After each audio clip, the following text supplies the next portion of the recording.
Look at your last trigonometry test. Now look back to mine. Now look back to yours. Now look back to mine. You want to know why you failed and I didn't? Because I used Soh-Cah-Toa. What's Soh-Cah-Toa, you ask? Good question. Here's Josh to tell you what it is, so maybe next time you won't fail. Hi there, I'm Josh, and today I'm going to explain to you what Soh-Cah-Toa is on a fish tank, because that's how we roll. Let's get to it. The first part in Soh-Cah-Toa is the Soh. The S in Soh stands for sine, the O stands for opposite, and the H stands for hypotenuse.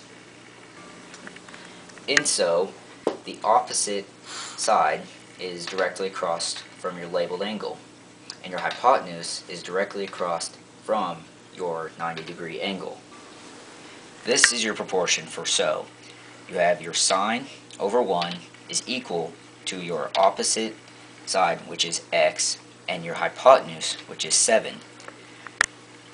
You cross multiply, so you get x, and you cross multiply sine 38 times 7. This is what it should look like. And then x, which you round to your nearest tenth, should equal about 4.3. The second part in Soh-Cah-Toa is Ka. The C in Ka stands for cosine, the A stands for adjacent, and the H stands for hypotenuse. The adjacent angle will be the leg nearest to your labeled angle, and the hypotenuse will be across from your 90-degree angle. This is your proportion for Ka. You have your cos 38 over 1, which is equal to x, which is the adjacent side, over 7, which is your hypotenuse. And if you cross multiply, this is how it should look, and this is your answer, which is about 5.5. The final part in Soh-Cah-Toa is the Toa. The T stands for the tangent, O for the opposite, A for the adjacent.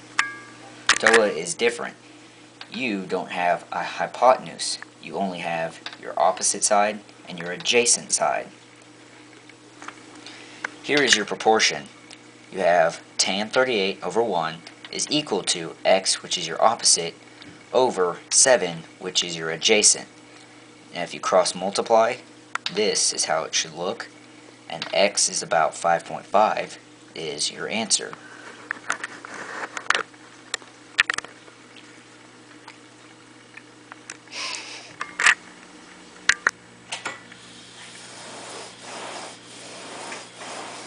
Oh, hey, didn't see you there. I was just working out. Now that you know what Soh-Cah-Toa is, maybe you won't fail your next math test, like you did the last time. Maybe you'll be as cool as me and get an A+. But there is one thing you won't ever be able to do with your math, and that is do it on a fish tank. Look up, look down, now look back to me. I'm now training 3-point shot.